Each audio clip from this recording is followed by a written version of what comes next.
Mtazamaji, karibu katika kipindi cha Kilimo Ajira Yangu.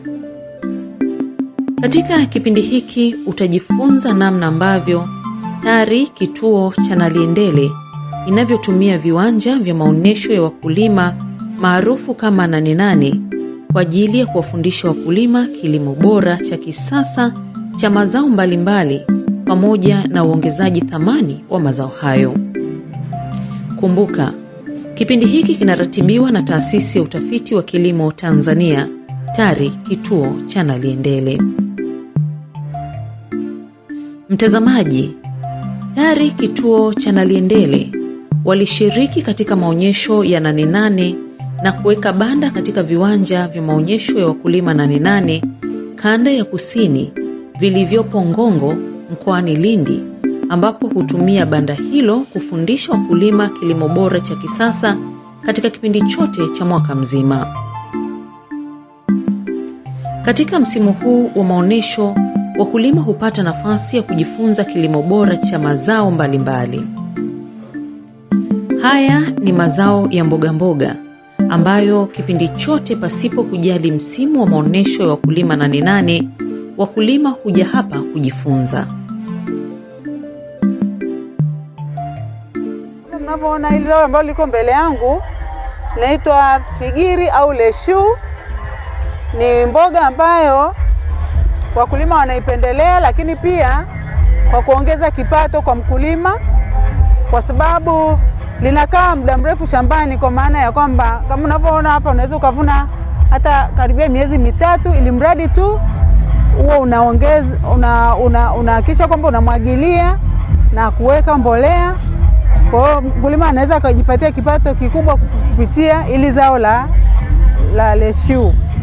Lakini pia unaweza ukapanda ardhini au ukapanda katika vikontena kama hivi, kama hii mifuko ambayo tayari unakuwa haina kazi, lakini mtu ambaye ana eneo dogo, kinaitwa ni kilimo mjini. Mtu ambaye ana eneo dogo anaweza akatumia kontena kama hii, akaweka udongo uliochanganywa na mbolea, akapanda kwenye eneo la nyumbani, akawa anajipatia mboga kwa ajili ya familia yake, lakini hata kwa ajili ya kujipatia kipato. Tunaendelea, tuna vifaa mbalimbali. Unaweza ukatumia hata matairi ambayo yameshakwisha muda wake kama mnavyoona hapa. Lakini pia unaweza ukatengeneza una kieneo kidogo nyumbani kwako, baada ya kwenda kutafuta mboga unaweza ukalitumia. Inakuwa kama ni eneo ni kitu cha mapambo, lakini pia unakuwa unajipatia mboga. Faida ya hichi hapa, unapanda mboga mbalimbali. Kama unavyoona hapa kuna Chinese, hapa kuna spinach, lakini hapa kuna figiri. Kama unavyoona, utakuwa unaweza kuendelea kuvuna hata karibia miezi 6, unaendelea kujipatia mboga. Kama unavyoona hapa, inaweza ikatosha kwa familia, lakini pia ukauza ukapata fedha. Na kama tunavyosema, vijana na wanawake kwa ajili ya chakula, kazi za mboga, kilimo cha mboga kinapendelewa sana kufanyika na vijana, kwa sababu vijana hawapendi kitu ambacho kinachukua muda mrefu. Vijana kama tunavyojua wanapenda wapate hela chap chap. Na mazao mara nyingi ukianza kupanda ndani ya miezi 2 mpaka 3 unakuwa tayari unaanza kupata kipato. Tunayo pia kuna spinach. Hapa tunao mazao mbalimbali ya mboga. Tunao spinach. Kama mnavyoona ni eneo dogo sana, lakini unaweza ukapata mboga za kutosha kabisa. Hii hapa ni Chinese, na yenyewe ni zao ambalo linakaa shambani hata karibia miezi 6, ili mradi tu huwa unamwagilia maji na kuongeza mbolea aina ya samadi. Kuna mazao ambayo yalikuwa yanasadikika kabisa kwamba hayapatikani, na hata sasa mara nyingi walaji wengi wanaagiza kutoka nje ili zao hili.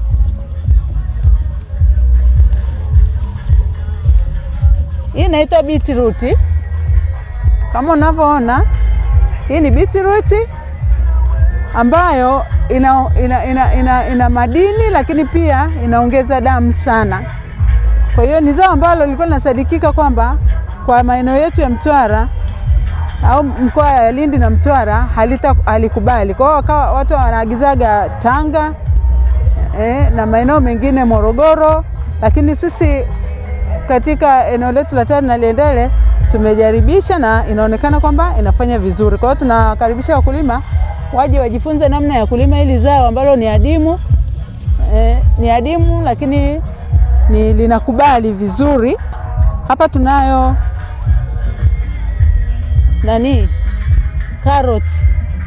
Karoti pia ni zao ambalo lilikuwa linasadikika kwamba maeneo ya huku kusini halifanyi vizuri, lakini tumepanda na kama mnavyoona linafanya vizuri. Hapa bado tu hajafikia katika ile hatua ya ukuaji, lakini linafanya vizuri. Kwa hiyo tunaendelea kuhamasisha vijana waweze kuja kujifunza hapa kwenye eneo letu la TARI Naliendele. Na zao lingine ambalo wakulima wa Mtwara walikuwa wanafikiri kwamba halifanyi vizuri ni hili zao. Hii ni cabbage. Inafanya vizuri kabisa. Na mara nyingi tunaagiza kutoka mikoa ya Arusha, Tanga. Kwa hiyo halijatosheleza. Kwa vijana wakiwekeza kwenye hichi kilimo pia wanayo fursa ya kuuza na kupata kipato. Lakini pia hata wakina mama wanayo fursa ya kujipatia kipato. Kabichi ziko katika hali nzuri kama mnavyoona.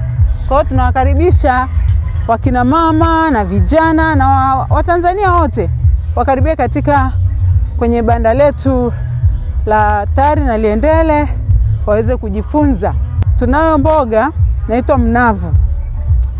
Mnavu mara nyingi ilikuwa inalimwa eneo la Iringa, Mbeya, Arusha, lakini kwa huku Mtwara ilikuwa ni mboga ambayo bado watu hawajaanza kugundua kwamba inafanya vizuri. Kwa hiyo hapa ni mnavu kama mnavyoona, na uko tayari kabisa kwa ajili ya kuliwa. Ni mboga ambayo wakulima wengi wanaipendelea pia. Tunaendelea. Hapa tunao zao la pilipili hoho au pilipili mboga. Wengine wanaita pilipili mboga, wengine wanaita pilipili hoho. Kama mnavyoona linafanya vizuri. Bado tu hajafika katika hatua ya uvunaji, lakini ziko kwenye hatua ya maua. Ni zao ambalo huku nyuma watu walikuwa hawajui kama linafanya vizuri katika maeneo yetu ya kusini. Lakini kupitia mafunzo ambayo tunawapa wakulima, wako wakulima wengi ambao tayari wameshaanza kulima hili zao. Hapa pia tunao biringanya. Biringanya na yenyewe iko kwenye hatua ya kutoa maua. Kwa hiyo na yenyewe inafanya vizuri. Lakini pia tutaweza kuona hapa tuna zao la matango. Matango kama unavyoona yameshafikia stage ya kuvunwa na yanafanya vizuri.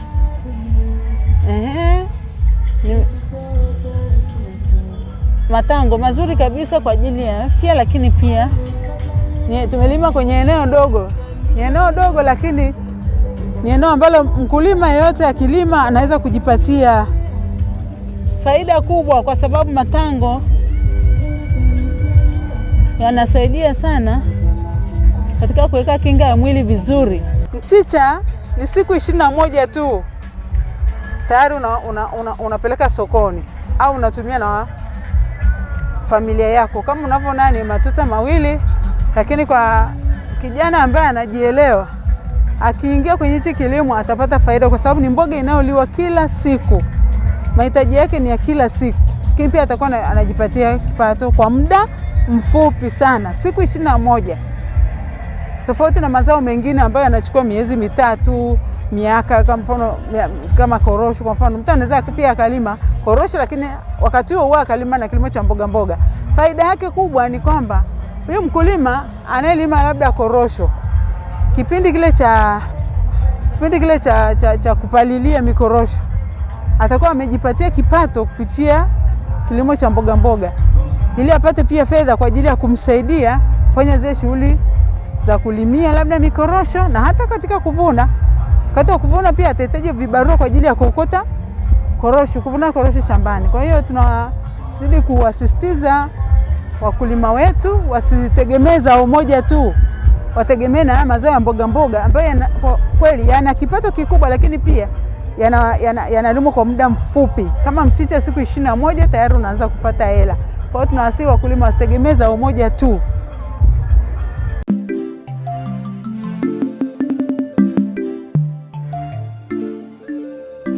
Mtazamaji, zao la alizeti ni zao la mafuta ambalo kwa kanda ya kusini watafiti wa kilimo TARI Naliendele wametafiti na kubaini kuwa linafanya vizuri sana. Zao hili hulimwa zaidi katika mikoa ya kanda ya kati.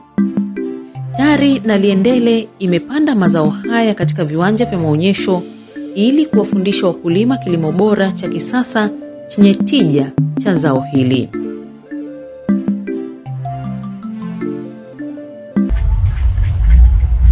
Tunazo aina ya alizeti hapa inaitwa TARI Na, ambayo imegunduliwa na kituo cha utafiti TARI, na yenyewe inazaa sana. Imegunduliwa mwaka 2019. Inazaa sana kama unavyoona. Inakuwa na kichwa kimoja katika shina moja, haiwi na vichwa vingi. Naweka kichwa kimoja tu, na hivyo kufanya hicho kichwa kimoja kiweze kuwa kina uzalishaji mzuri na mbegu zake kuwa bora. Lakini uzalishaji wake kwa hekta tunapata tani 1.5 kwa hekta moja. Na upandaji tunapanda katika nafasi ya sentimita 75 kwa 30. Kutoka mstari hadi mstari sentimita 75, na kutoka mche mmoja na mwingine ni sentimita 30. Hivyo tunawashauri wakulima wetu kulingana na kauli mbiu ya maonyesho haya 8 ambayo inasema vijana na wanawake ni msingi imara wa mifugo endelevu ya chakula. Hivyo tunawahamasisha vijana na wanawake waweze kujikita kutumia mbegu bora ambazo zimegunduliwa na kituo cha utafiti TARI ili waweze kuzalisha kwa tija. Na kama tunavyoona taifa letu tuna changamoto la upatikanaji wa mafuta, hadi mengine tunaagiza nje, lakini tunao mazao ambayo yanaweza akatoa mafuta mengi na tukatosheleza mahitaji yetu kwa taifa, hususan hizi mbegu bora za alizeti kama TARI Na. Ni mbegu bora ambayo inaweza ikazalisha vizuri, ukazalisha vizuri, ukapata mbegu za kutosha, lakini ukakamua, ukapata mafuta ya kutosha, kwa sababu unaweza unatoa lita 1 ya mafuta, unatoa katika kilo 3 tu za mbegu za alizeti. Kwa kutoka katika tani 1.5 kwa hekta, unaweza ukaona ni kiasi gani cha mafuta unaweza ukatoa kiasi kingi sana cha mafuta, na hivyo kujiongezea uchumi katika jamii yetu. Asanteni.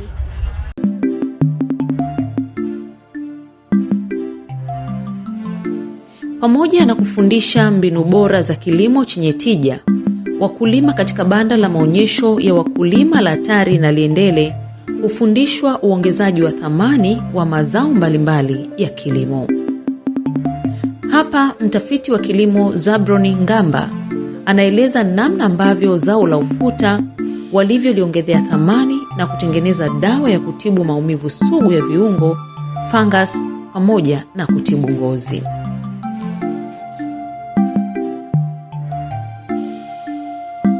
Kwenye zao la ufuta, baada ya kuvuna unaweza ukaongeza thamani na kupata mafuta bora ambayo yana ubora mkubwa kuliko mafuta mengine. Na haya mafuta ya ufuta, kwa mfano mama au kijana akikamua ufuta na akapata yale mafuta kwa lita moja, anaweza kuuza zaidi ya 10,000 kwa lita. Lakini hayo mafuta ya ufuta tunayoyaona, ukiachana na faida za kiafya, yana faida pia ya kutibu ngozi ya mwanadamu. Mafuta ya ufuta yanatibu fungus, yanatibu mabalango, yanatibu kama wewe una shida ya nywele, yanaboresha nywele. Lakini pia haya mafuta, kama una tatizo la kupata maumivu kwenye viungo vya mwili, ukipaka haya mafuta, maumivu hayo yanapungua. Kwa hiyo tunasema sisi TARI Naliendele, wakulima waje, wakina mama na vijana waje wachukue hizi teknolojia za kutengeneza mafuta kwa ajili ya tiba ya mwanadamu, lakini pia kwa ajili ya mafuta ya kupikia kwa ajili ya lishe ya mwanadamu. Kwa hiyo fursa ziko nyingi kwenye mazao haya, vijana na wakina mama waje wapate hizo teknolojia. Lakini ukiachana na hapo, kutokana na ufuta huu bado unaweza ukapata maziwa ya ufuta. Kwa hiyo vijana, ni fursa tosha hili zao ambalo linaweza likawainua kiuchumi na wakaweza kuboresha maisha yao. Lakini pia ukikamua mafuta unapata mashudu. Haya mashudu unaweza ukayatumia kuwauzia wenye mifugo. Lakini tunaamini wakulima ni wafugaji, pia ni wakulima wa mazao. Kwa hiyo mashudu ya ufuta ni chanzo kizuri sana cha protini na madini mbalimbali kwa wanyama, wakiwemo kuku, mbuzi na mifugo wengine. Kwa hiyo ufuta ni dhahabu nyeupe ambayo inaweza kumnufaisha mkulima na taifa kwa ujumla kupitia zao hili moja la ufuta. Karibuni sana katika banda la Ngongo 88 hapa TARI Naliendele, mje mjipatie teknolojia nyingi zaidi ambazo zitajenga uchumi wa nchi. Asanteni.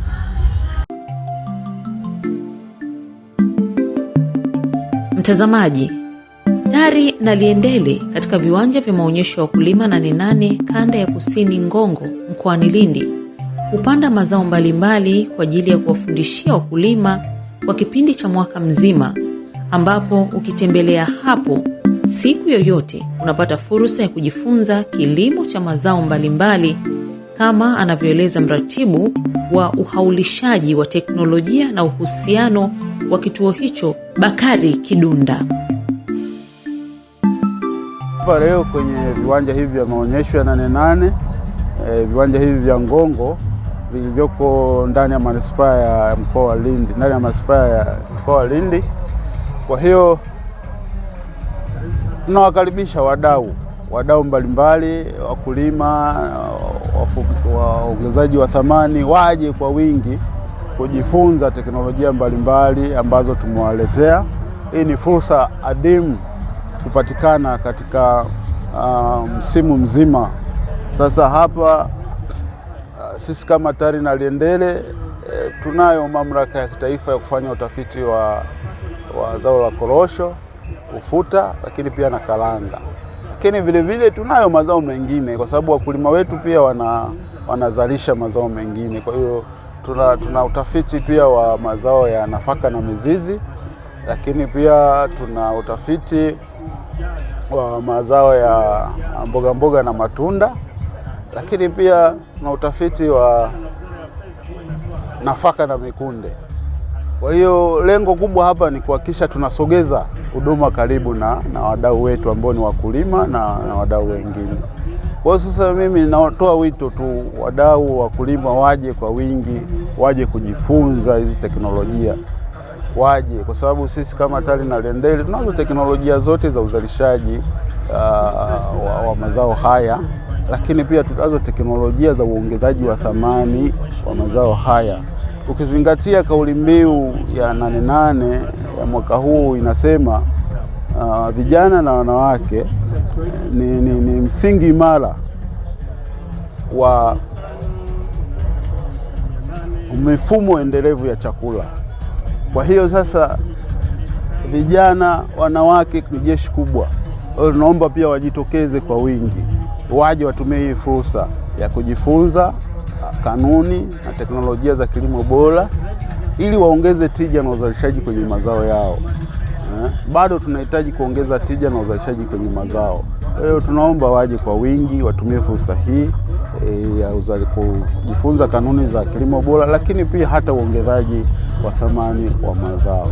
Sisi tunafanya utafiti wa mazao ya korosho, ufuta, karanga na mazao hayo mengine niliyoyataja, vyote viko hapa. Wataalamu waliobobea kutoka utafiti wa kilimo TARI Naliendele wako hapa. Kwa hiyo niwakaribishe wadau na wakulima waje watumie fursa hii kuja kujifunza hizi teknolojia ambazo tumewaletea.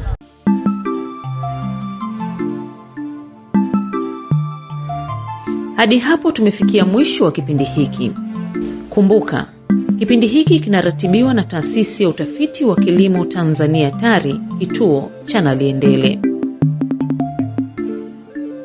Usikose kuangalia kipindi kingine cha Kilimo Ajira Yangu wiki ijayo, muda na wakati kama huu. Asanteni.